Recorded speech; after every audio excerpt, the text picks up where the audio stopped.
Bueno, vamos a continuar con la temática de esta semana, que sería el tema número 6, geología estructural.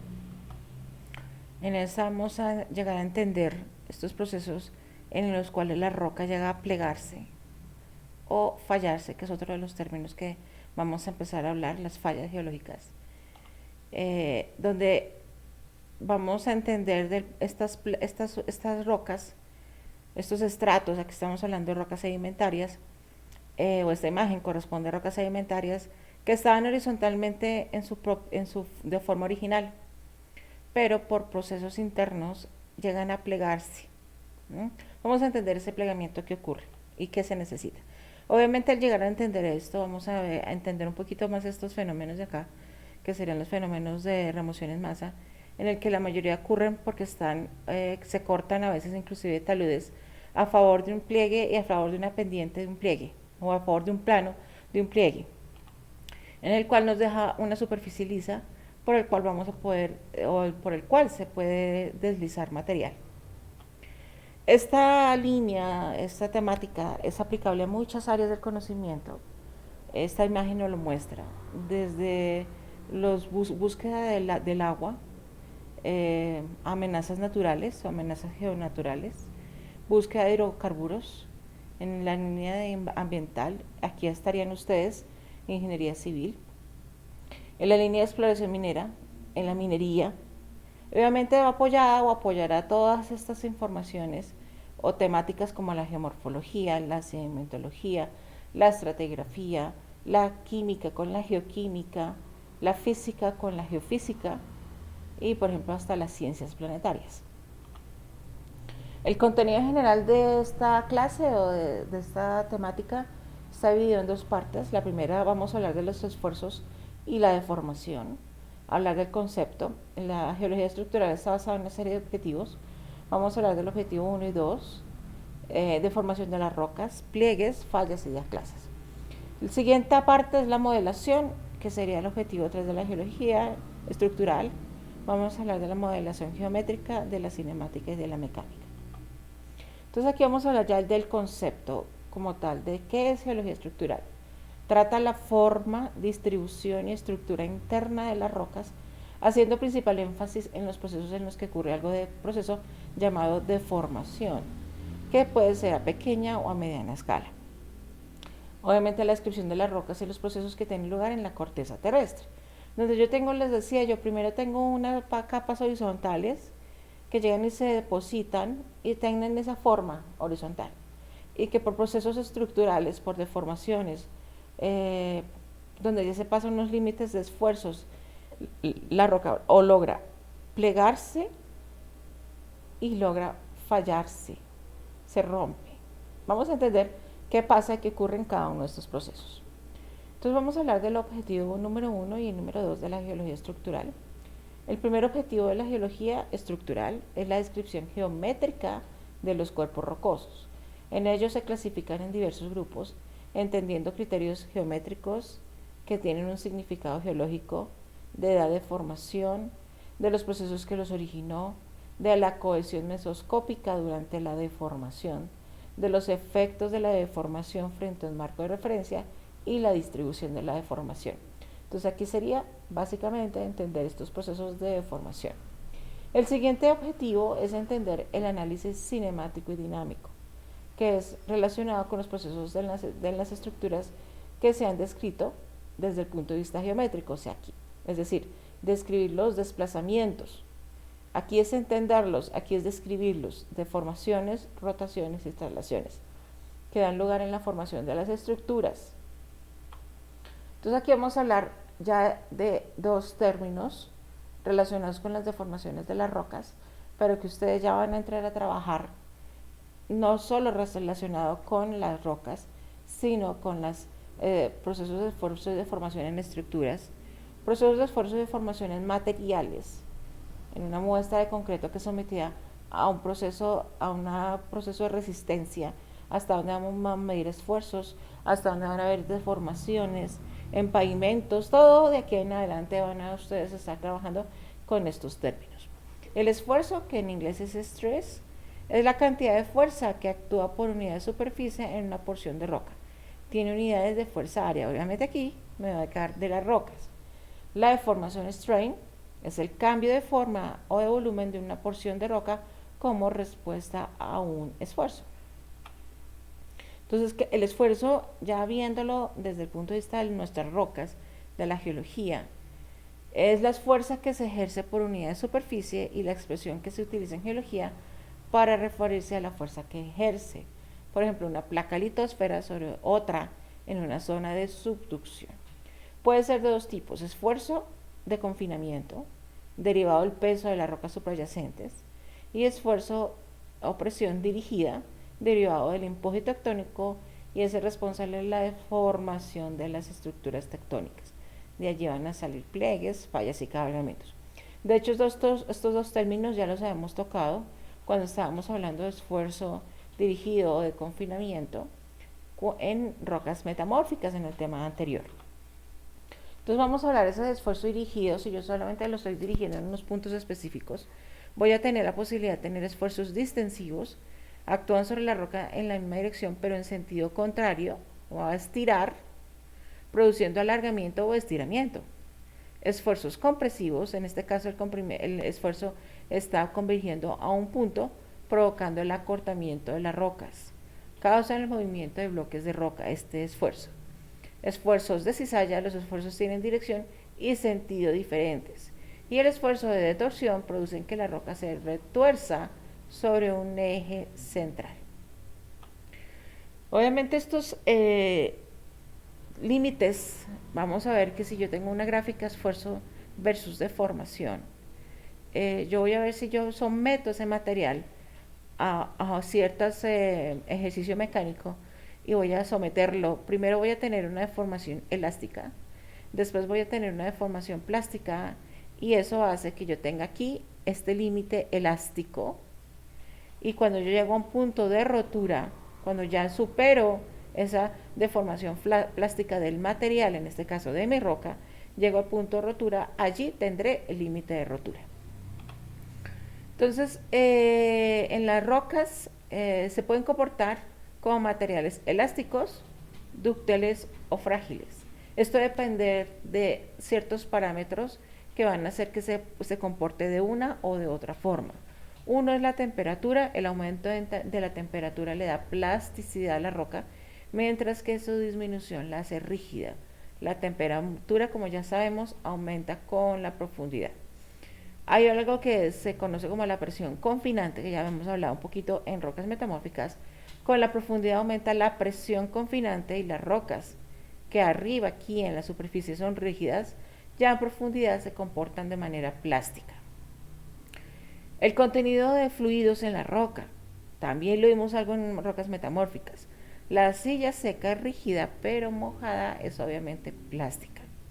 Esta analogía también disminuye la rigidez de las rocas y aumenta la plasticidad. Algo también muy importante es el tiempo que actúa esa fuerza. Se asocia un factor de velocidad de esa deformación de las rocas. Si la velocidad de deformación es alta, y eso quiere decir un tiempo corto, el material solo responderá como material rígido. Y si es una deformación alta, pero en un tiempo largo, el cario se podrá responder de manera plástica. Y esto se ve muy bien en nuestras rocas. Y hay algo que también es muy importante aquí, es la composición y la estructura de la roca.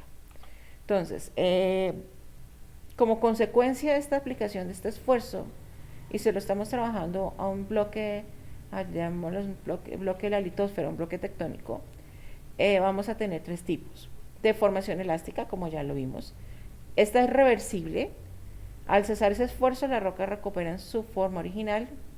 Esto aplica para todos los materiales también. En nuestro concepto geológico, a nivel ya de la roca, es poco frecuente esta deformación elástica. La deformación plástica permanece en el tiempo, y al parar ese esfuerzo, pues obviamente mi roca no va a recuperar la forma original. Esta es muy frecuente. Y hay una deformación frágil. Ocurre cuando la roca sufre un proceso que se llama fracturación, se parte. Entonces aquí vamos a verlo. Esto es el estado indeformado. cuando yo tengo tensiones en el tipo de esfuerzo, compresiones y procesos de cizalla. Y el tipo de deformación, si en un estado indeformado, en un estado dúctil y en un estado frágil.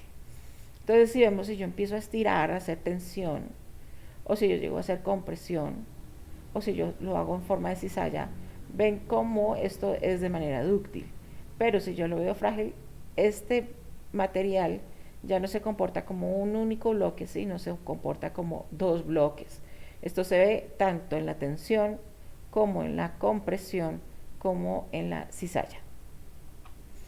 Y eso, como les digo, puedo verlo en las rocas. Si se comportó de manera plástica, pues es decir, tenía cierta ductilidad, o ya se comportó de manera frágil, es decir, llegó a punto de rotura. Eso se ve. Entonces, la deformación elástica es la que se da en la profundidad, en el paso de las ondas sísmicas y de marea. Como les digo, eso casi ni se observa en superficie. La deformación plástica son los pliegues producidos por las rocas, o sea, esto se comportó de manera dúctil. Y la ruptura, generación de fallas y de aclasas, como es esto de aquí, es que ya hubo fragilidad porque ya pasó este límite. Entonces vamos a hablar del concepto de pliegue como tal, o sea, hubo plasticidad, hubo ductilidad en la roca. Son ondulaciones que se originan en la roca al ser sometidas a esfuerzos de compresión. Estos deben de ser muy intensos y actuar durante mucho tiempo para que la roca logre doblarse sin romperse. Los pliegues se dan en todo tipo de rocas, pero se ven mucho mejor, se aprecian muy bien en las rocas estratificadas, es decir, las rocas sedimentarias, que es en donde se ven muy bien. Los pliegues tienen ciertas partes. Tiene un plano axial, que es este de aquí, o superficie axial. Es el plano que divide en dos mitades tan simétricas como lo sea posible.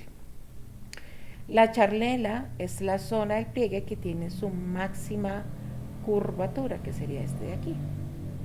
El eje de pliegue o línea de charnela es la intersección del plano axial con la charnela, es decir, si estos son los puntos de máxima curvatura, este de aquí será mi eje de pliegue o línea de charnela. Los flancos son los laterales del pliegue situados a ambos lados o ambos costados de la charnela, que serán estos puntos de máxima curvatura. Y el núcleo, que sería este de aquí, es la zona más interna del pliegue. Entonces aquí vamos a empezar a pintar un pliegue. Pues lo hago ya un poquito tridimensional, otra capa, y este será mi eje de pliegue. Obviamente aquí en este punto tendremos otros ejes de pliegue. Este será mi plano axial. Este será mi flanco de pliegue. Y aquí vienen dos términos que yo sé que algunos o la mayoría ya vienen trabajando o inclusive en su vida laboral relacionados con rumbo y buzamiento. Pero ustedes lo han visto en cierta manera de la línea de la topografía. Aquí cambia un poquito el concepto y se aplica un poco más teniendo una imagen tridimensional de nuestro pliegue. Entonces vamos a explicarlo un poquito más fácil. La aplicación es esto es para medir la inclinación y la orientación de los estratos. Entonces vamos a hablar de rumbo o strike. Entonces, dirección de la línea imaginaria formada por la intersección de un plano horizontal con el plano inclinado. Y vamos a hablar de buzamiento, dip o manteo, medida de la inclinación del plano inclinado desde el horizontal que se mide en ángulo recto del rumbo de los estratos inclinados. ¿Esto qué quiere decir? Entonces yo aquí tengo mi estrato, mi capa, y si ven está inclinada con respecto pues, a una superficie. Esta tiene obviamente un rumbo y un buceamiento. Entonces imagínense que vamos a trabajar un plano con la horizontal y ese plano está haciendo intersección con mi bloque, con mis estratos que están inclinados. Entonces, si yo cogiese y tomamos un poquito de agua y la dejamos regar, usted va a tomar un camino. Entonces, por donde tome el camino perpendicular a este plano que está relacionado, vamos a tener el rumbo, es la línea de la dirección, en donde está con respecto a una norte, ¿sí? Y el ángulo con respecto al plano, por donde tomo nuestra gotita de agua, será mi ángulo de buzamiento. Y por donde se va la gotica de agua, en este sentido, será mi dirección de buzamiento. La dirección de buzamiento es perpendicular, es decir, a 90 grados con la línea de rumbo, que será la línea de dirección del plano. Entonces aquí lo vamos a ver un poquito más con una imagen, con un simulador.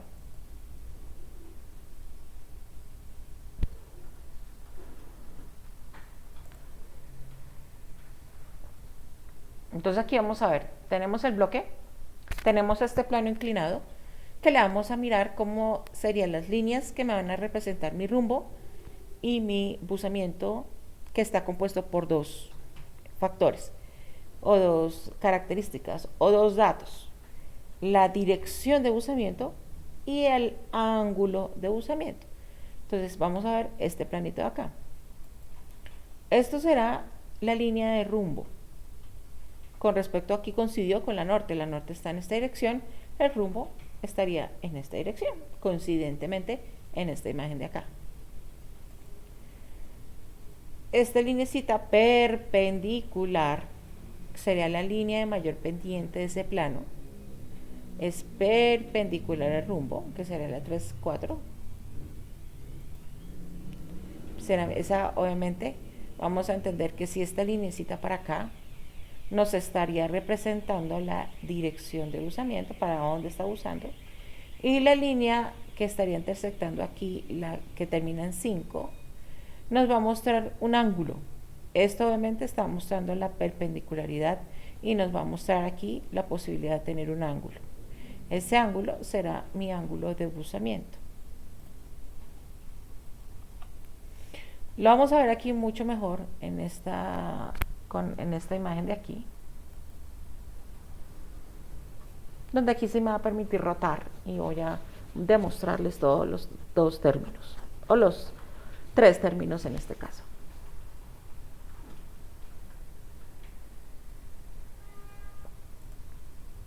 Entonces aquí voy a rotarlo.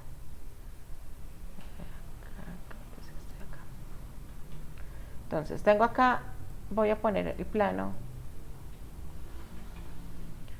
este plano azul, que lo estoy rotando, tiene una línea de rumbo.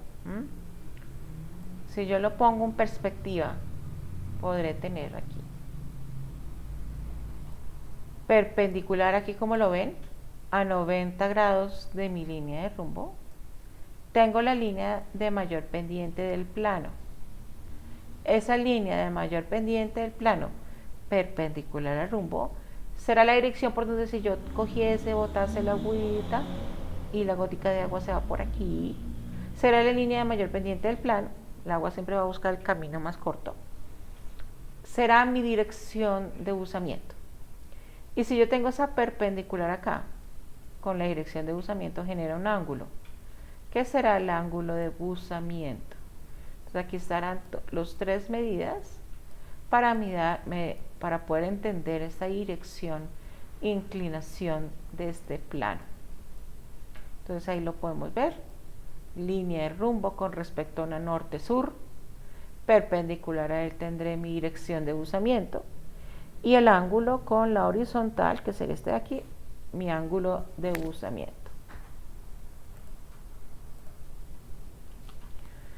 Entonces aquí tenemos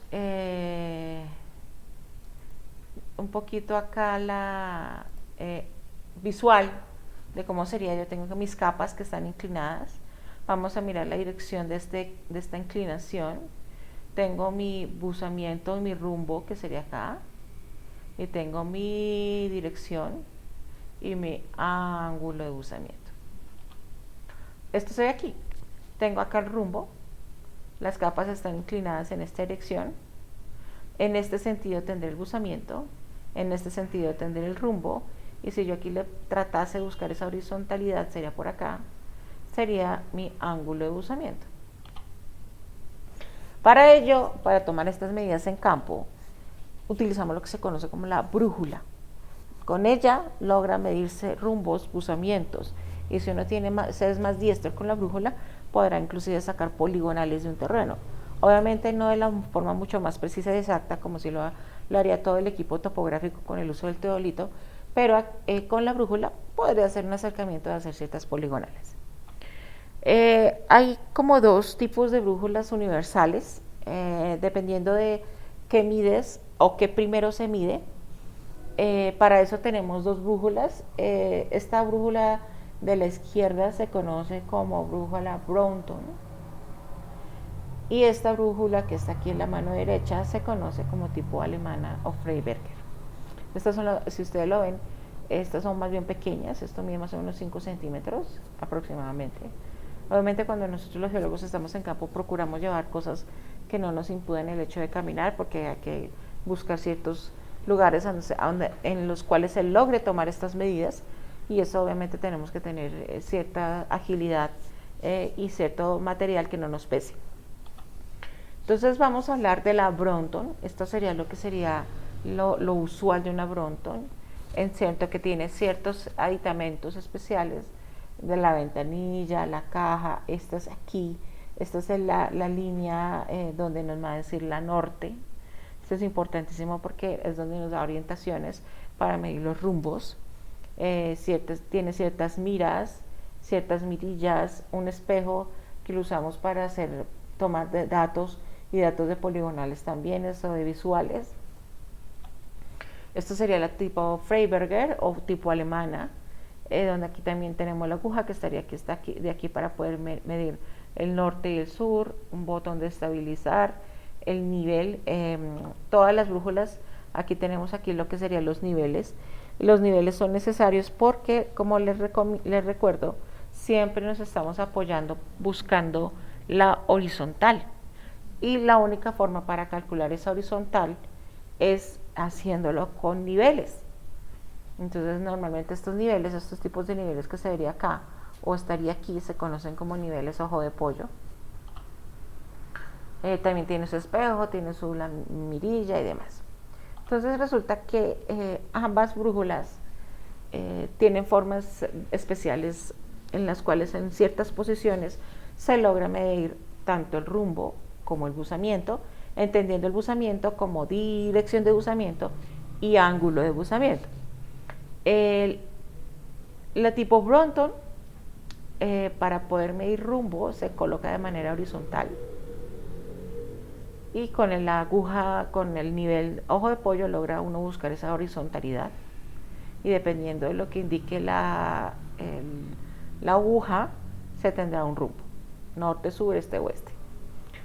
El manteo, que aquí lo llaman, este término es español, es decir, aquí en términos colombianos o en términos latinos en general se habla de buzamiento. Se coloca la brújula en esta otra posición en dirección del buzamiento, y aquí atrás va a haber un pendulito, el cual se va a colocar o se orienta de tal manera que cae y llega a medir la dirección, el ángulo de buzamiento. En cambio, la tipo Freiberger se coloca en esta posición. La tapa de la brújula se coloca en el plano que se quiere medir, y aquí se orienta con el ojo de pollo o el nivel. Aquí se orienta la aguja, y aquí en este botoncito de aquí va a tomar una medida. Entonces esto lo explico ya un poco más a detalle. En el tipo Brownton se toma el rumbo y el buzamiento, y aquí están los paso a paso para medirlo. Entonces el 1, brújula, está en una orientación de rumbo junto a las rocas, que sería en esta posición. La aguja del nivel esférico tiene que estar en el centro. La aguja debe estar siempre de manera libre para medir esto de aquí a acá. Cuando se hace la lectura, se toma el valor del rumbo en norte, el ángulo que me tome o el dato que me dé la aguja, este o norte W. Se pone la brújula perpendicular al rumbo, es decir, en esta parte de aquí, para buscar ese ángulo de usamiento. Se usa el clinómetro de la agujita del péndulo, que les digo yo que cuando yo inclino, coloco la brújula en esta posición, esta se va a favor de la gravedad, y como aquí hay un ángulo graduado, puede decir qué ángulo será. La burbuja a nivel tabular tiene que estar también en el centro. Se toma la lectura del clinómetro como buzamiento y se estima la dirección de la inclinación en letras: noroccidente, este, suroeste, suroeste, oeste, noroeste. Esto es lo que sería la brújula Broughton. Ahora vamos a ver la tipo Freiberger, donde aquí con una sola posición, si ven acá, se tiene que colocar la brújula en dos posiciones, primero en esta posición y después en esta otra. Con la Freiberger solamente se requiere hacerla en una única posición, que es colocar la tapita de la brújula sobre el estrato o el plano que se quiere medir. Entonces la placa para medir tiene que ser junto en la roca, es decir, esta placa de medición estaría acá, y nivel esférico tiene que estar en el centro, o sea, nivelarla con el ojo de pollo. Aguja que debe estar en estado libre. Se verifica la escala de buzamiento: rojo, aguja roja, negra, aguja negra. Esto quiere decir que aquí hay unas mediciones especiales, y yo estoy teniendo aquí lo negro, lo rojo, de acuerdo a esta mirilla de aquí. Se toma la lectura de la aguja y se toma la lectura de la escala de buzamiento, que sería esta de acá. Esta mirilla tiene aquí una graduación, que si yo inclinas esta tapita más para en esta dirección, obviamente esta rodilla corre para esta dirección. Ahorita les explico el por qué expliqué todos tipos de brújula, porque es que ahí me van a nacer los dos tipos de tomas de datos necesarios para entender en campo cómo se mide la dirección, o cómo se termina haciendo la lectura mejor de rumbo y buzamiento. Entonces resulta que, haciendo aquí un paréntesis como tal, en los planos geológicos se puede determinar y ver cuando el geólogo tomó el dato, cómo los plasmó en el plano geológico. Y tiene que verse con este simbolito de acá. Este simbolito está dividido en dos partes. O sea, que aquí lo vemos como pequeñas T's, donde una más larga que la otra. Y aquí vemos la representación de ese mapa, de ese corte geológico en perspectiva, donde aquí me está diciendo que en esta dirección va el rumbo, y perpendicular a él estaría la dirección de buzamiento. Me está diciendo que aquí está el rumbo en este plano, dirección de buzamiento está buzando a este lado de acá, y dice 30 sería mi ángulo de buzamiento. Entonces, la línea larga me está marcando el rumbo. De manera coloquial, de ahora en adelante voy a hablar de palito largo.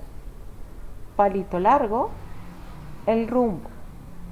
Perpendicular a él, palito cortico, dirección de buzamiento. Y el dato que he pegadito ahí, 45 grados, 60 grados, 30 grados, etcétera, me está marcando el ángulo de buzamiento. Palito largo, rumbo. Palito corto y a 90 grados, dirección de buzamiento. Y el ángulo, el número que está pegado, ángulo de buzamiento. Entonces, como les comentaba, cada brújula toma un dato especial. Eso se traduce en decir si lo estás tomando o se está tomando el dato en azimut o en rumbo. Yo sé que estos términos también lo están manejando ustedes desde topografía. Entonces, azimut se mide de 0 a 360 grados en sentido horario. Cuadrantes o rumbo se mide de 0 a 90 grados por cuadrantes hacia el este o hacia el oeste. Entonces esto es que datos estructurales, tipos de notaciones. Los tipos de notaciones van a estar unidos a si estoy tomándola como una medición que hice con este tipo de brújula o con este otro tipo de brújula. Entonces aquí lo vemos. Azimut fluctúa entre 0 y 360 grados desde la norte. Puedo llegar hasta aquí.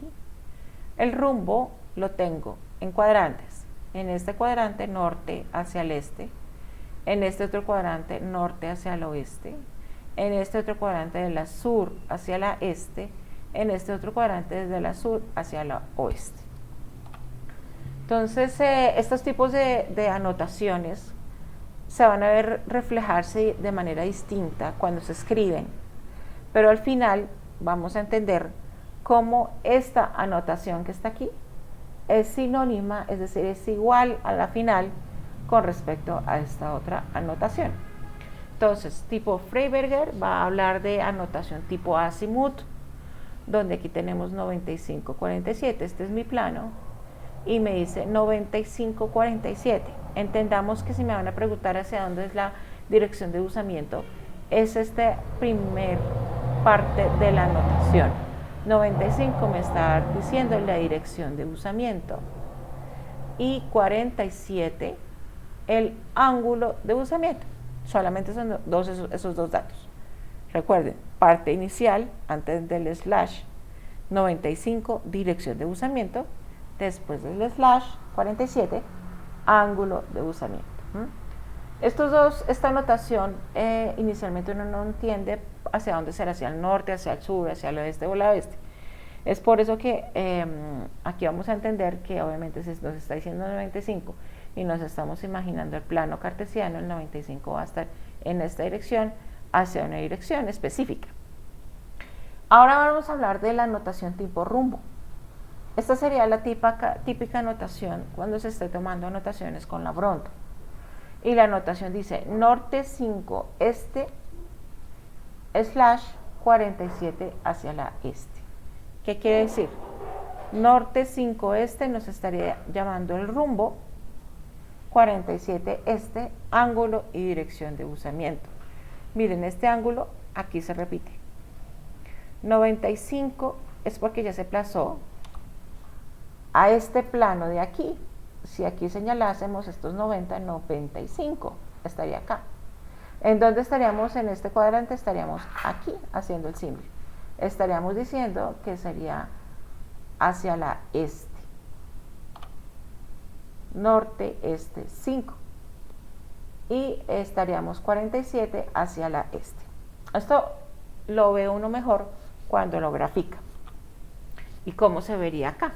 Está aquí graficado. Entonces, aquí vamos a empezar a ver cómo empieza uno a graficar o qué se grafica en cada una de estas dos anotaciones.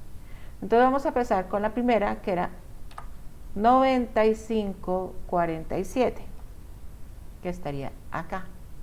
Entonces vamos a marcar primero esos 95. Llega y lo cuadra aquí. Y vamos a hacer aquí un palito, que en este caso va a ser corto.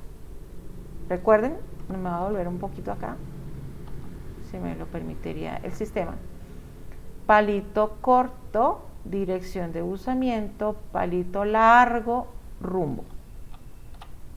Entonces, 95 en esta dirección y dice aquí dirección de usamiento, acá es lo que me marca, y la dirección de usamiento es el palito corto. Pero se sabe que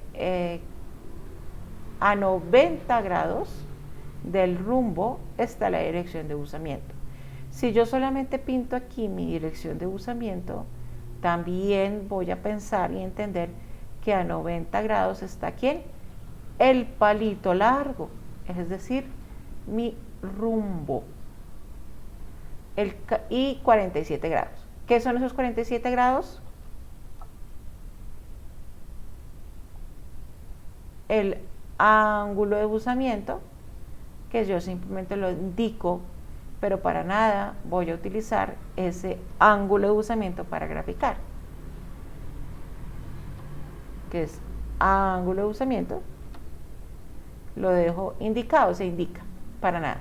Entonces, en la primera lectura voy a usar la primera parte del dato.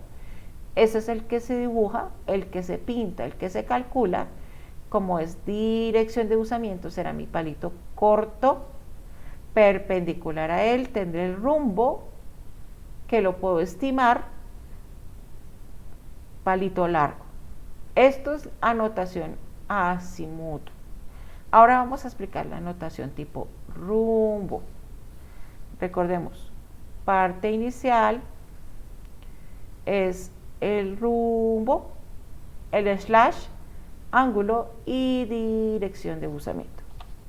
Entonces, norte 5 este, marcamos aquí, palito largo, será mi rumbo.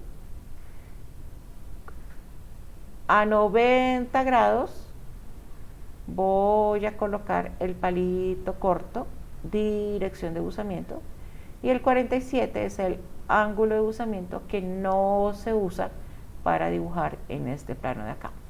Si superponemos estas dos, exactamente, gráficamente es lo mismo. Entonces, aquí vamos a hacer este ejemplo.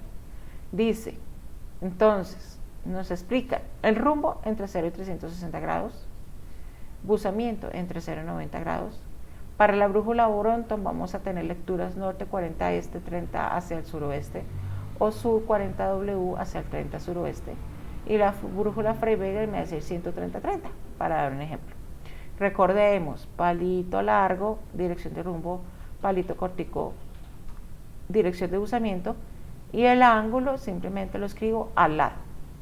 Entonces aquí me está diciendo dirección de buzamiento 135 en azimut, lecturas en azimut, 135 dirección de buzamiento, 45 ángulo de buzamiento.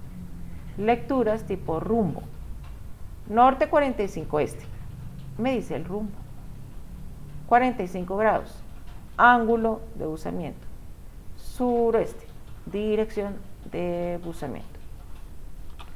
Entonces digamos que deben de entender esta parte muy bien ustedes, porque hay que, dependiendo si yo estoy en campo y estoy con un geólogo, me va a decir 135-45, tendré que pensar que me está diciendo en azimut, o si me dice norte 45 este, 45 a la suroeste, es el rumbo. Si ven las dos es lo mismo, pero cuando uno está en campo y toma y en ciertas posiciones difíciles, normalmente este tipo de brújulas que toman del dato en azimut, o sea la Freyberger, es decir la alemana, es más rápido tomar el dato y dictarlo o copiarlo, 135-45, mientras que en este se producen más errores de lectura, de interpretación y de escucha. Norte 45 este a la 45 a la suroeste. Si la persona no vocaliza bien y el otro está copiando, pues aquí va a haber fallas, mientras que en este sentido no. Por eso, pero digamos que la ciencia, la geología, a muchos geólogos les gusta la Bronton por tradición, por enseñanza, por que los geólogos antiguos digo yo, es decir, con ciertos años aquí llegaron a Colombia este tipo de brújulas que son norteamericanas, pues acostumbraron a hablar en estos términos, pero cuando llegaron las alemanas se vio que era mucho mejor en estos otros términos. Vamos a hablar acá, cambiar un poquito el chip, vamos a hablar de los pliegues y vamos a hablar de los tipos. Vamos a hablar que vamos a ver dos formas relacionadas por la forma, o dos clasificaciones relacionadas por la forma. Vamos a hablar de anticlinal, cuando es convexo, cuando los flancos divergen desde la charnela. Recordemos que la charnela es el punto de máxima curvatura, y aquí va a diverger, va a ir de para acá y va a ir de para acá, y en el núcleo contiene los materiales más antiguos. Entonces pensemos esto en un momento sin deformar, o sea, vamos a estirar el cuaderno donde teníamos las hojas más superiores o las más alejadas del núcleo van a ser las últimas, mientras que las que están en el centro van a ser las más antiguas. Esto es un anticlinal. Lo otro se conoce como sinclinal. Este es cóncavo, es decir, en esta posición. Los flancos convergen hacia la charnela punto de máxima curvatura, pero aquí convergen para aquí y para acá. Y en el núcleo los materiales son los más nuevos. Entonces vamos a estirar mi cuaderno otra vez. Y aquí al quitar el pliegue, aquí queda lo más nuevo y aquí quedaría lo más antiguo. Eso se ve en campo y a la toma de la lectura vamos a verlo como si fuésemos también en corte y en plano y en un plano geológico. Este es el símbolo del anticlinal, la charnela, que sería este de aquí, mostrándonos el plano axial que estaría acá. Nos está señalando que los flancos divergen de la charnela.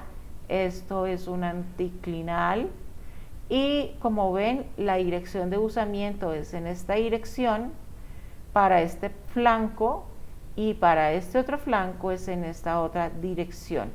El rumbo, la dirección de usamiento y el ángulo de usamiento es este de acá.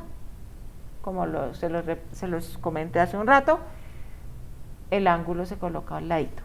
Y este signo con estas flechas que van en dirección opuesta de un plano, de una línea, será el anticlinal. Caso contrario, en el sinclinal, donde si esta es la máxima curvatura, es decir, la charnela, este será mi plano, las flechas convergen en esa dirección, los planos convergen en esta dirección y miren los símbolos de rumbo y buzamiento. La dirección de plano me lo marca para acá, la dirección de buzamiento es en este sentido de acá, es decir, aquí tendré un sinclinal. Este es el símbolo del sinclinal. Aquí lo vamos a ver. Aquí empezamos a ver un juego de pliegues. Obviamente este es el ejemplo de un anticlinal, es convexo. Este será un sinclinal, es cóncavo. Hay otros tipos de clasificaciones, los dos principales es eso, diferenciar entre anticlinal y sinclinal. Por el perfil también podemos verlo como abiertos, con buzamientos suaves en los flancos, cerrados con importantes buzamientos en los flancos, isoclinales, presentan flancos paralelos, monoclinales con buzamiento muy suave, acordeón con charnelas muy agudas, encofrados o en caja, charnelas rectas que forman ángulos aproximadamente rectos entre los flancos, artesa, pliegue sinclinal con charnela amplia y plana. Esto es un sinclinal y un anticlinal abierto, casi no hubo plegamiento. Este es un sinclinal y anticlinal cerrado. Como ven, esto es un juego de anticlinales, sinclinales, anticlinales, sinclinales. Dependiendo cómo estén esos flancos, podré decirlo. Aquí es cerrado. Esto será un isoclinal, los flancos casi que se vuelven paralelos entre sí. Esto es un monoclinal o de rodilla, digamos que se ve una sola parte del pliegue y uno inclusive hace interpretaciones de dónde estaría la curvatura del pliegue. Monoclinal, entonces simplemente vemos este plano acá, pero digamos que no hay presencia del otro. Aquí se ve, este monoclinal fue cortado y erodado, la siguiente parte de él puede estar por acá si seguimos como la curvatura, el monoclinal. En acordeón, muy replegados, ¿no? En este caso nos pone a pensar cuánta deformación tuvo que haber, la roca demasiado dúctil para que llegase a plegarse y replegarse de esta forma. En encofrados o en caja, más o menos a 90 grados estas charnelas. Dependiendo si en qué posición está el plano axial, será otro tipo de clasificación. Vertical, el plano axial es vertical, inclinado, el plano axial está inclinado respecto a la vertical, tumbados, el plano axial es horizontal, invertido, recumbente o acostado, es un plegamiento en el que sus flancos están inclinados más allá de la vertical. Entonces este será un pliegue vertical, este será inclinado, este plano axial estaría por aquí, con respecto a la imagen también estaría por acá. Tumbado, sabemos que este es el plano, este es el pliegue, perdón, este sería así el plano. Invertido, recumbento, acostado, digamos que para poderlo decir toca tomar ciertas mediciones y ciertas apreciaciones. Por la asociación de pliegues tenemos una cuestión que se llama anticlinorio. Internamente hay una serie de sinclinales, anticlinales, sinclinales, anticlinales, pero si nos alejamos y lo vemos un poco más macro, esto sería un sinclinorio, y lo contrario en esta posición sería un anticlinorio. Domos, pliegues y cuencas, esto está relacionado con las zonas donde yo puedo tener la posibilidad de tener dos anticlinales en ambas direcciones, y aquí tendré un domo. Esto lo aplican mucho estas configuraciones para cuestiones de búsqueda de hidrocarburos. O las cuencas, entonces yo tengo acá un sinclinal y aquí tendré la posibilidad de tener la zona donde se puede depositar algo, llamándose cuenca. Obviamente los pliegos no siempre están expuestos en superficie. ¿Cómo se pueden ver? ¿Cómo se ven al final? Pues por procesos de erosión. Entonces aquí vamos a ver cómo es que si en profundidad están los pliegues, cómo los vemos ahora.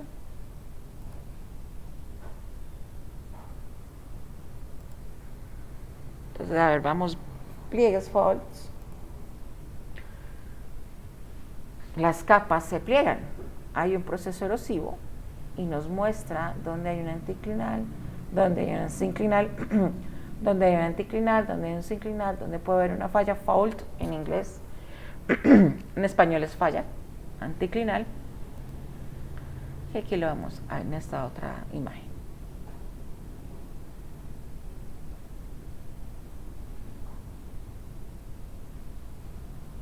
Como lo vemos en erosión, los charnelas o los pliegues, los ejes de esos ejes axiales, aquí.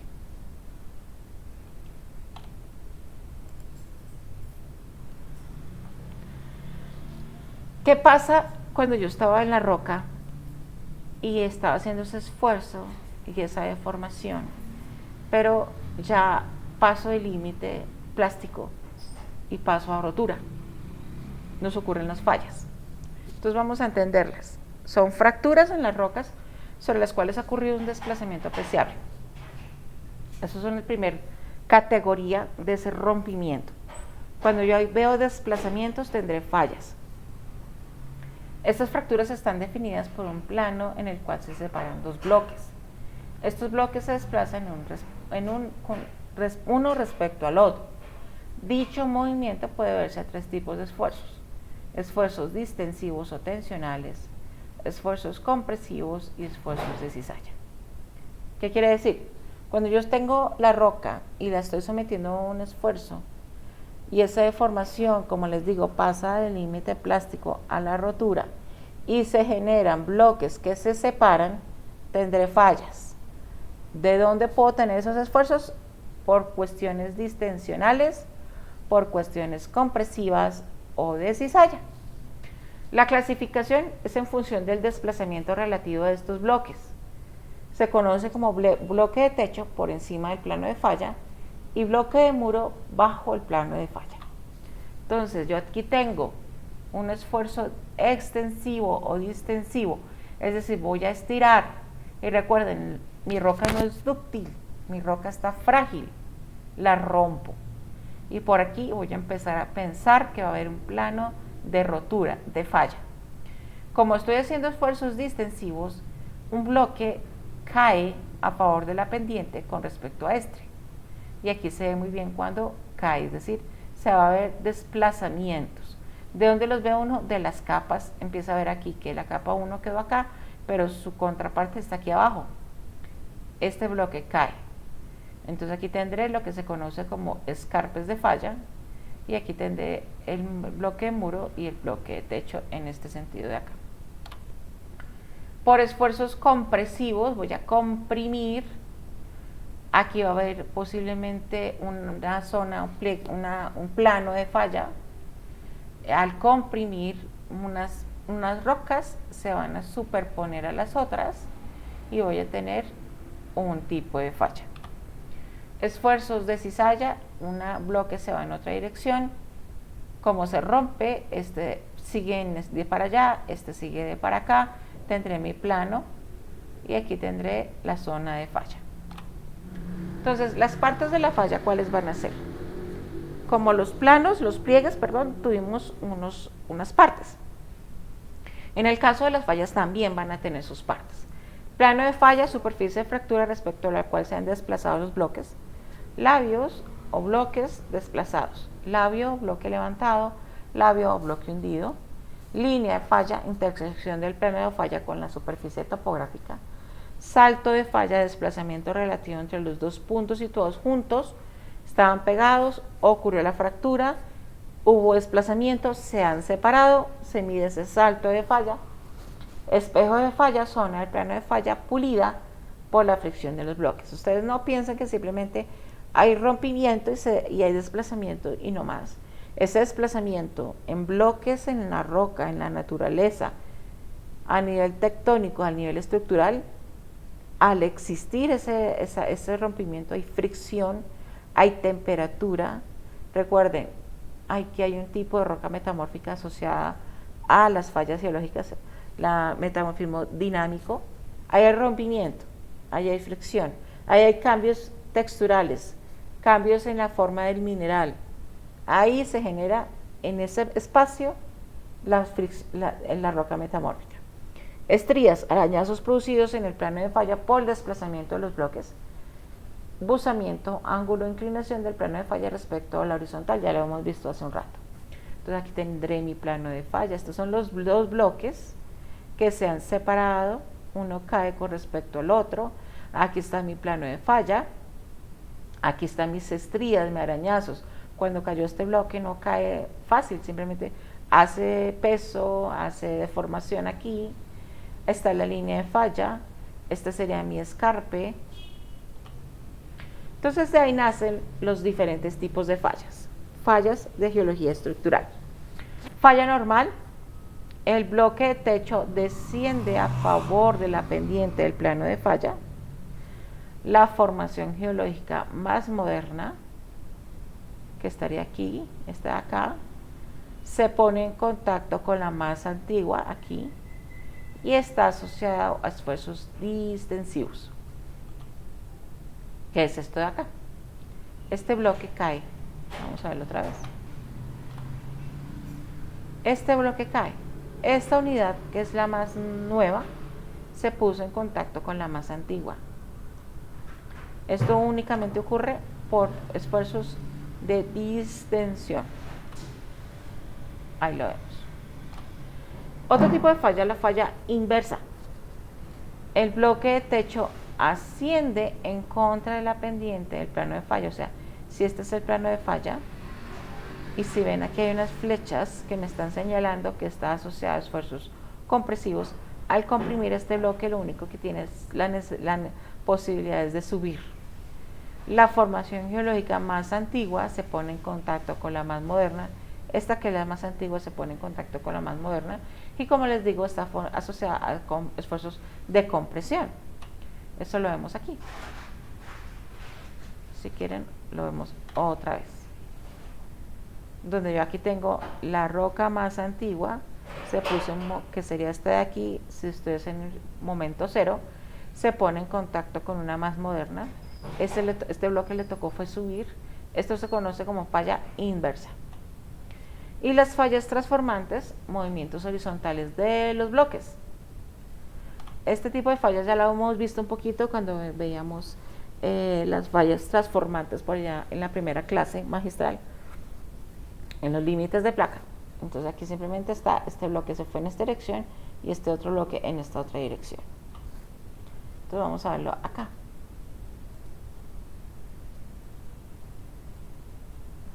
Entonces vamos a hablar de la falla normal. Hay distensión, bloque cae, erosión, Y simplemente esto que es más antiguo se puso en contacto con algo más moderno. Falla inversa, compresión, bloque sube y falla deslizamiento.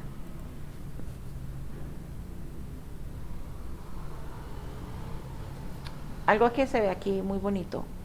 Si este era un río, una cuenca de un río, el trazo de un río, si ven aquí se puso recto y siguió.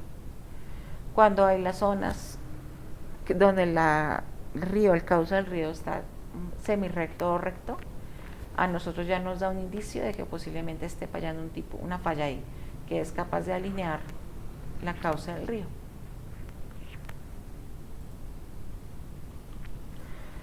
Vamos a ver otro tipo de fallas, de fallamiento. Los principales son los que les mencioné: normal, inversa y de desplazamiento. Vamos a hablar del pliegue falla. Uno de los flancos se rompe, se desplaza sobre el otro. Está asociado a que primero se plegó y después se falló. Falla de cabalgamiento. Falla inversa, es decir, un tipo de las inversas, donde digamos que todo el material es capaz, ha sufrido tanta compresión que un bloque de material se monta casi sobre el otro. Eso es la falla de cabalgamiento. Hay una cuestión de las asociaciones de fallas. Dependiendo si yo tengo esfuerzos distensivos o compresivos, podré tener esto, que serían los graben, los pilares tectónicos, los horsts, que son estructuras que suelen localizarse en el contexto de la tectónica de placas y se caracterizan por tratarse de zonas hundidas o valles alargados limitados por fallas con desplazamiento vertical. Entonces yo aquí tendré mi juego de fallas donde hay bloques que pueden caer, donde yo tendré un graben, y donde hay bloques que pueden ascender, es decir, como que suben, será un macizo tectónico sobrealzado. Entonces los pilares tectónicos se producen por fuerzas de distensión. Los bloques laterales, los de los extremos, son los que caen, y las fosas tectónicas, el del centro es el del que cae y por eso se genera una fosa, que sería este de acá.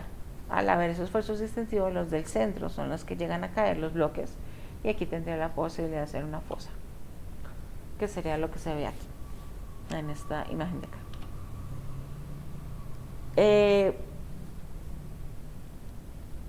Como les comentaba, que había una roca metamórfica asociada a estos procesos, pues obviamente lo que les quería decir es que la roca se altera, se daña, se modifica. Cuando se produce una falla, la roca involucrada se rompe y se tritura, generando distintos tipos de rocas según el tamaño del grano resultante. Esta deformación mecánica se denomina cataclasis y se caracteriza por una granulación, un rompimiento de los granos a nivel mecánico. Como les decía, esto está asociado al metamorfismo dinámico, y los tipos de rocas más comunes asociados a un plano de falla, es decir, que uno va andando en el camino y pensando que va a haber una falla. Si llega al plano de falla, podré ver harina de falla, es una roca de grano muy fino, no mayormente visible a simple vista. Brecha de falla, fragmentos angulosos o redondeados producidos por la trituración. Y espejo de falla, cuando yo tengo minerales arcillosos que es capaz de mirar y demostrar la falla. Entonces, cuando va uno interpretando un sector y poder saber si allí hubo ya una deformación frágil, donde hubo rotura, es decir, donde hubo falla, y quiere hacer interpretación de cuál será la falla, tendrá que seguir unos indicadores, es decir, la discontinuidad de las secuencias litológicas a lado y lado de la supuesta trazo de falla, la presencia de estrías de falla, la presencia de rocas generadas por la deformación mecánica, harina y brechas de falla, y la presencia del espejo de falla. Entonces, aquí hay un ejercicio donde uno empieza a ver que hay aquí una capa que le vamos a hacer continuidad, ya no la vemos. Ya se ve aquí estos recolorido, bloques angulosos que se han caído. Vamos a hacer este estrato de acá, pues aquí simplemente caída de material que es fino, el de acá. pero uno quiere hacer la secuencia, diría que tendría que seguir acá, pero uno ve una secuencia aquí arriba. Entonces aquí va a haber algo, aquí pasó algo, aquí lo vemos. Esta será la zona de la falla, donde yo aquí tengo materiales que ya no se ven y deberían estar por aquí arriba, porque este bloque, si ven siempre, hay unas flechas marcadas, o mejor, media cabeza de flecha. ¿Qué me quiere decir? Que este bloque, esta media cabeza de flecha cae para acá y esta media cabeza de flecha sube para allá. Esta será mi zona de falla. Este será aquí otro indicador del plano de falla. Si ven aquí, este bloque está metido para allá, está caído para allá y este está salido para acá, el bloque superior. Aquí estamos en un plano de falla. Aquí se ven las estrías, los arañazos, espejo de falla. Y esas indicaciones de esas capas, que esta capa que estaría acá, aquí hay una negrita, aquí hay una café, aquí hay una negrita pequeña, aquí hay otra negrita. Si ven la continuidad se pierde. ¿Dónde la vemos? La vemos posiblemente aquí. Es decir, aquí está mi plano de falla. Como ven, entonces este bloque va en esta dirección, media cabeza de flecha, en esta dirección, media cabeza de flecha para este de acá, y el plano estaría acá. El salto de falla sería todo este sector de acá. Aquí lo vemos otra vez, tenemos estas dos aquí, estos dos planos, que me da a entender que posiblemente sea este de acá, que me quiere decir que este sería el plano, me quiere decir que este bloque se fue en esta dirección y este otro bloque en esta otra dirección. Aquí también lo vemos. Esto de aquí nos puede decir que muy posiblemente sea esto mismo de acá, y esto baja, este plano baja, este plano sube.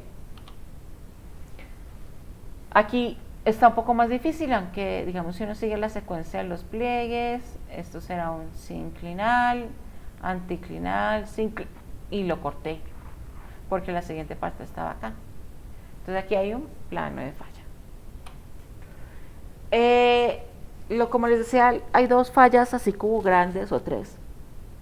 La última, que es por desplazamiento, es fácil de determinar en un plano, pero cuando estoy aquí vamos a entender cómo puede uno diferenciar una falla normal de una falla inversa. Las dos pueden ser similares, pero lo importante es aquí que la falla normal produce un espacio, se puede definir por sondaje vertical sin encontrar piso o techo de referencia. ¿Qué quiere decir? Si yo aquí estoy haciendo en una posible de una falla normal y hago una perforación, yo aquí voy a ver los estratos, donde primero lo más nuevo o algo más nuevo se pone en contacto con algo más antiguo. Algo más nuevo se puso en contacto con algo más antiguo. Algo más nuevo se puso en contacto con más antiguo. Y si yo hago una perforación y paso por el plano de falla, nunca podré tener posibilidad de duplicar estratos, no lo repito. Este es el estrato 1, el estrato 2. Aquí estaría el 1, 2, 3, 4, 5 y 6.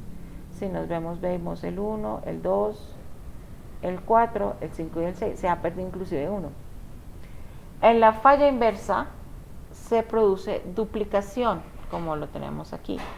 Si yo hago la perforación y aquí hay una falla inversa por procesos compresivos, recuerden estos, las normales por distensivos, voy a ver que aquí voy a repetir este estrato de aquí, lo vuelvo a repetir acá, este estrato de aquí lo repito aquí otra vez, es decir, hay repetición de estratos. Otros indicadores, por ejemplo, esto de aquí, esto es una falla por desplazamiento, esto estaba acá y se vino para acá. Lo que les decía yo de los ríos que se alinean, aquí hay algo de alineación del cauce del río. Ahora ya les he mostrado cómo serán los símbolos en los planos geológicos, en los mapas geológicos, donde obviamente lo que les decía, la dirección y buzamiento, rumbo de buzamiento sería el palito largo, palito corto, dirección de buzamiento. Si estuviera aquí un numerito sería el ángulo de buzamiento. Esto es el símbolo de estratos verticales. Aquí está lo que les estaba yo mencionando. Estos serán las fallas, serán las líneas. Falla normal tendrá este símbolo, falla inversa tendrá este símbolo, Falla de desgarro o falla de desplazamiento tendrá este símbolo. Pliegue anticlinal tendremos este símbolo de acá. Pliegue sinclinal, pliegue con flanco anticlinal y pliegue con flanco sinclinal. Les decía yo que cuando hay una deformación frágil y hay rompimiento, la posibilidad de que se genere bloques y se desplace uno con respecto al otro era la falla. Pero ¿qué pasa si yo tengo solo rompimiento sin desplazamiento? Esto se conoce como diaclasa, fractura de la roca sin desplazamiento relativo de los bloques. Constituyen las grietas y fisuras presentes en la mayoría de los materiales en la corteza. Se producen por fuerzas de distensión. Se clasifican según los mecanismos por ejemplo, desecación, cuando por ejemplo una roca hidratada al someterse a un fuerte cambio de temperatura disminuye su volumen. Enfriamiento, se produce en la roca cuando está caliente y hay contracción en ese proceso de enfriamiento, la roca obviamente se fractura. Descompresión por pérdida de la presión de carga y tectónica producidas por esfuerzos tectónicos. Entonces, esta era mi estratificación y este rompimiento sin desplazamiento del bloque en ningún momento se desplaza con respecto al otro, será diaclasa. Aquí hay caminos de fracturas que en otros términos estaríamos llamando familias de diaclasas. Esto será rompimiento, familias de diaclasas. En geotecnia, en estabilidad de taludes, las que más afectan para hacer esa estabilización o ese entendimiento es un corte en el talud, en la montaña. Las que vienen más afectando son las diaclasas. Porque cuando uno corta y no ha tenido en cuenta la dirección de las diaclasas, y al cortar muy posiblemente deja camino para que veamos caídas de bloques. Y es por eso que a nivel geológico hay que determinar las direcciones principales de las diaclasas, es decir, las familias de las diaclasas.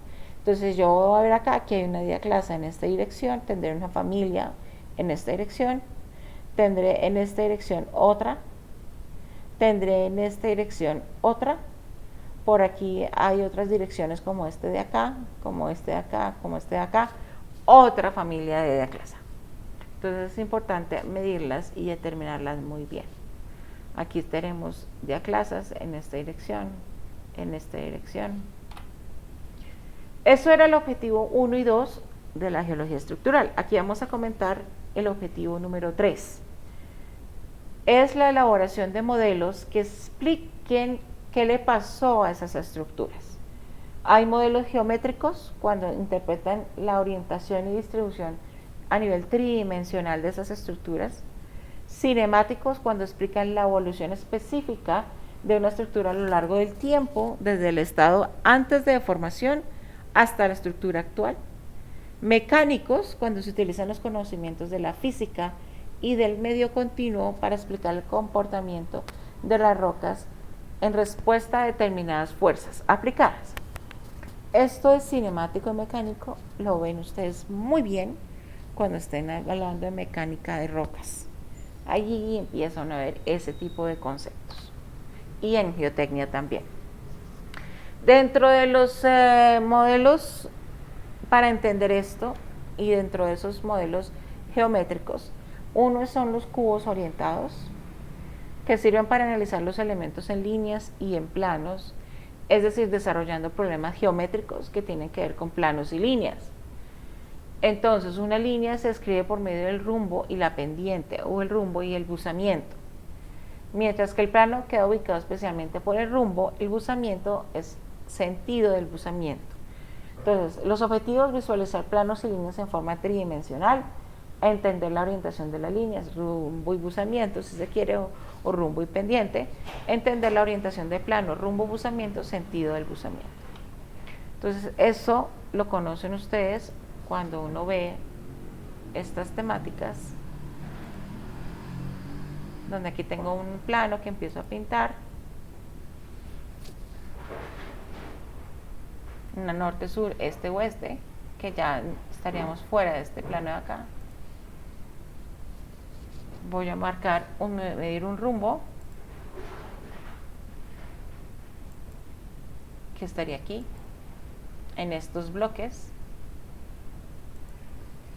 Tendré la posibilidad de generar rumbos, los planos, vistas, que en mi época de estudiante, creo que todavía se dicta esta materia, sería la geometría descriptiva. Otra de las formas es hacer bloques diagrama, ya no ser bloques solo, sino hacer bloques diagrama, que está relacionado con los perfiles geológicos. Esto es entender desde la superficie geológica, explicar lo que pasa en profundidad, permitiendo elaborar o dibujar los perfiles.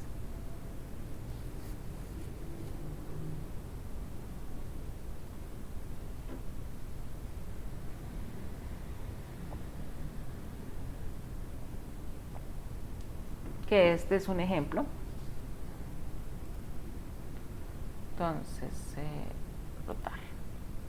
Esto es lo que uno estuviese en un plano geológico, este plano, esta visual o esta vista, donde yo aquí tengo unas capas que van en unas direcciones, y si yo lo pongo en forma tridimensional o en profundidad, tendré que entender que aquí hay un sinclinal y esta parte de acá habría un anticlinal. Si yo lo veo de diferentes formas y en diferentes vistas. Este otro ejemplo de acá.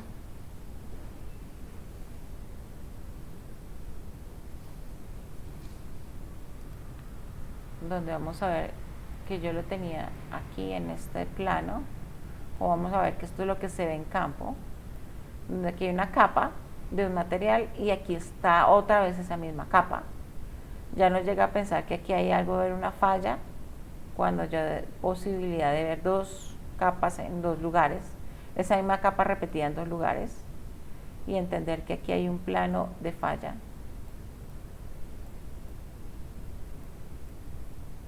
Aquí hay, o sea, se duplican en este sentido las dos capas.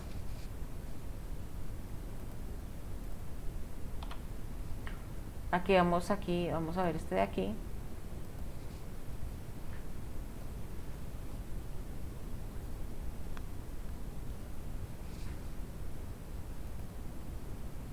Donde yo tengo en el plano geológico sería este de aquí, de abajo. Y si yo le hago cortes, bueno, lo ponemos en esta dirección. El plano, el corte A' y el corte B', esto sería el plano geológico. Estoy mirando que veo los estratos en esta posición, ayudado por las curvas de nivel, que es lo que está pasando.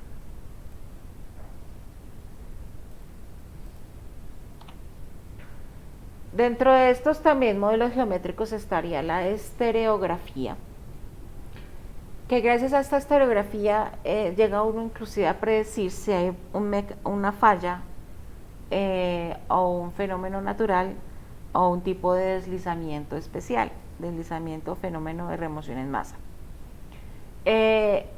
Entonces, la estereografía es un sistema de proyección que se desarrolla en la mitad inferior de una esfera. Esta esfera se orienta mediante la ubicación de un sistema de coordenadas en un plano ecuatorial, que sería nuestro horizontal. Con esta estereografía se pueden desarrollar problemas geométricos relacionados con planos y líneas ubicadas en el espacio. Como les digo, no solo la estereografía tiene aplicaciones en la geología estructural, sino en otras disciplinas. También es útil, como les mencionaba, la solución de mecanismos focales para análisis estereográfico de taludes construidos en roca, por ejemplo. Entonces, aquí tengo yo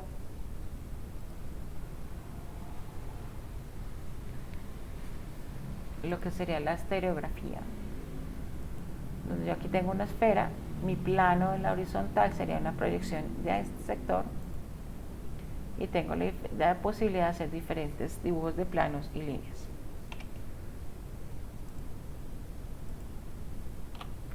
Entonces, ¿cómo se ve eso? Lo vamos a ver aquí un poquito más en detalle.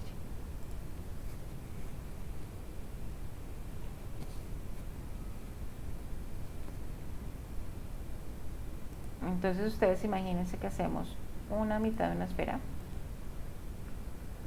La mitad será mi plano de la horizontal.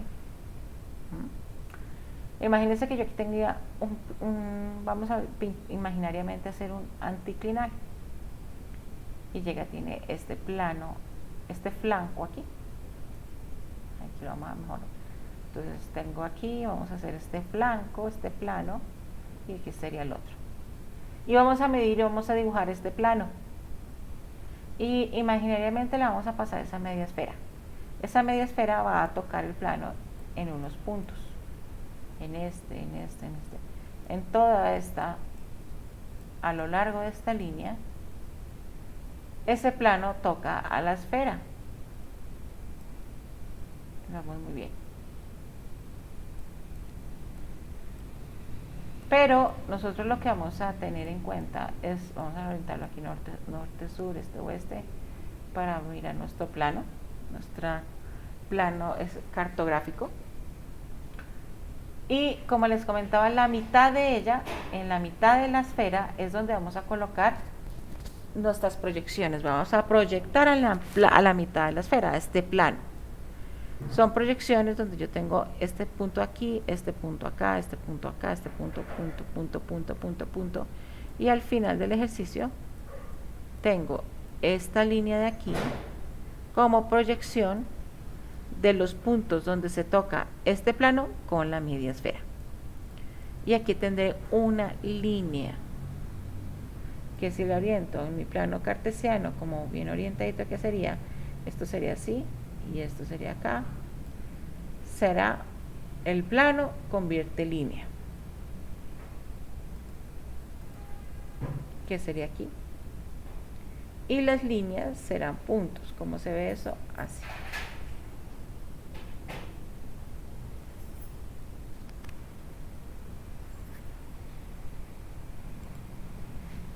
Entonces aquí tenemos el plano cartesiano, la esfera,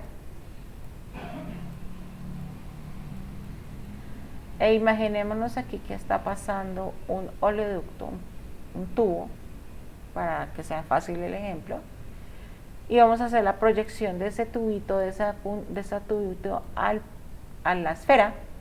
Lo hace en un punto y ese punto se proyecta sobre este plano horizontal en este otro punto de acá, proyección. El anterior ejemplo era un plano, en este es un punto, o una línea, mejor, una línea como tal se convierte en un punto y el plano se convertiría, que es este de acá, en una línea. Para jugar con la estereografía se utilizan redes estereográficas, o mejor para trabajarlas. Hay dos tipos de redes, la de Wolf, que sería esta de aquí, y la red de Smith. Personalmente me gusta más la red de Smith. Y aquí voy a explicarles la de Wolf, donde yo tengo líneas en los ejes mayores o en los círculos mayores y líneas o círculos en los ejes menores. Las longitudes están asociadas a círculos mayores y las latitudes en círculos menores. Entonces aquí tenemos partes de la red de Wolf. Círculo primitivo es el círculo más exterior. Las latitudes, los círculos menores, y es donde yo dibujo los rumbos que van de 0 a 360 grados. Las longitudes, los círculos mayores, donde yo dibujo los buzamientos entre 0 y 90. Entonces vamos a dibujar este dato geológico que veníamos trabajando desde la mitad de la clase, donde estamos diciendo norte 45 este, rumbo del dato, del plano, 45 ángulo de buzamiento y sureste dirección de buzamiento. Entonces vamos a explicar cómo se usa la red de Wolf. Entonces, para eso se utiliza una falsilla, que sería lo que estaría debajo, lápices de colores, se utiliza papel transparente o papel calcante y los chinches. Aquí voy a explicar el paso a paso de cómo se trabaja estas redes estereográficas. Se lo explico porque sé que en materias superiores van a trabajar redes estereográficas. Entonces, para que ya tengan desde ahorita cómo se manejan las redes estereográficas. Entonces, vamos a hacer este ejemplo. Norte 60, este 40 a la suroeste. Anotación en tipo rumbo. Y estaría aquí. Rumbo, como está acá, ángulo de buzamiento y dirección de buzamiento. Primero, colocar la chinche en el centro, es decir, colocar el papel calgante sobre la falsilla y colocar la chinche que estaría acá para poder permitir que yo pueda girar el papel transparente o el papel calcante con respecto a la red de Gulf. Después se pinta el círculo primitivo, es decir, el círculo más exterior, y se pintan los puntos cardinales, el este, el norte, el oeste y el sur. Entonces, primer paso, ese era el primer paso, perdón. El segundo paso, señalar sobre el círculo primitivo el valor angular que responde o corresponde al rumbo. Si esto es rumbo norte 45 este y el ejercicio que estamos haciendo norte 60 este, nos vamos desde la norte hacia la 60 hacia el este marcando 60, 10, 20, 30, 40, 50, 60, marcamos. Tercer paso, vamos a girar el papel calcante o el papel transparente hasta que ese primer punto coincida con la norte-sur de la red de Gulf. O sea, es decir, este puntico que se marcó acá va a girar el papel transparente hasta aquí. Se va a retornar en esta posición. Siguiente. En esta posición contamos el valor del buzamiento, pero del ángulo de buzamiento. Para este ejemplo era 40, este de aquí. Ángulo, ángulo. 40 será mi ángulo. ¿Desde dónde? ¿Desde dónde vamos a empezar a marcar? Vamos a marcar ayudándonos de los círculos mayores, donde nos vamos a marcar ese ángulo de buzamiento, es decir, desde la este. Porque aquí me está diciendo desde la este. Y si vamos a ver, aquí está la sur mía de mi papel transparente, la este de mi papel transparente, y aquí me está diciendo sureste. Entonces aquí en esta posición de aquí voy a marcar 40, teniendo en cuenta este dato, sureste, y voy a dibujar ese plano que me sale de ese círculo mayor de aquí hasta acá. Finalmente, el quinto paso es girar otra vez para que coincida la norte de mi transparente con la norte de la falsilla, y allí tendré la representación de mi plano norte 60 este 40 suroeste. Esa será cuando yo dibuje y marque este tipo de anotación tipo rumbo. Ahora lo vamos a hacer, pero no el tipo rumbo, sino la tipo azimut, que sería el dato de la brújula tipo alemana o tipo Freiberg. Entonces, los materiales, lo mismo. La falsilla, el papel calcante, la chinche, colocan en el centro, alinea todo, coloca la chinche, dibuja el círculo primitivo. Vamos a escribir, vamos a dejar ese norte, sur, este, oeste, pero ya no le vamos a poner norte, sur, este, oeste, sino vamos a entender que aquí será 0, 90, 180 o 170 grados. Y el ejercicio es 135, 50. Entonces, el primer paso, marcar esa dirección de buzamiento que me están ahí dando, que sería la 135, desde la norte o desde el 0 hasta buscar 135. Ahí nos quedamos. Segundo paso. Girar mi falsilla, es decir, mi papel transparente, para que esta medición aquí primera, se vaya a la este-oeste de la falsilla. Siguiente es marcar, en este caso 50, el ángulo de buzamiento, que para el ejemplo que estamos haciendo es 50, marcarlo dibujando 10, 20, 30, 40, 50 y dibujar y trazar el angulito, lineecita del círculo mayor, de los círculos largos, dibujar el 50. Quinto paso, retornar otra vez a los ejes de 0 de mi transparente, 0 de la falsilla, y se ha obtenido finalmente la proyección en estereografía del plano 135-50. Esos son los modelos geométricos que hay. Los modelos cinemáticos es la evolución específica de la estructura a lo largo del tiempo, es entenderlo desde el estado sin deformación hasta la estructura actual.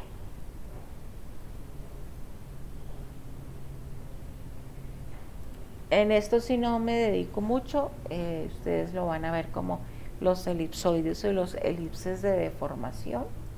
La ven en mecánica de sólidos, mecánica de rocas, donde se ve estas configuraciones de los esfuerzos, antes direcciones de alargamiento, direcciones de acortamiento, las elipses de deformación, los campos de deformación, que pues digamos que eso tiene un bagaje matemático también.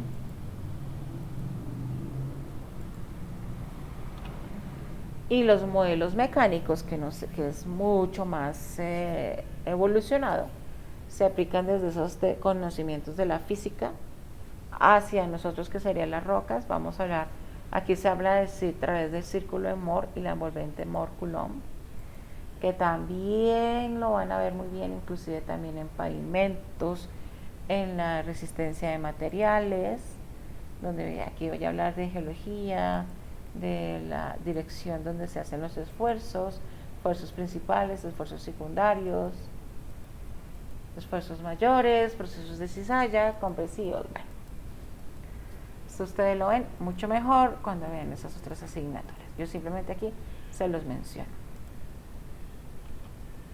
Y con esto terminamos la clase magistral de esta semana.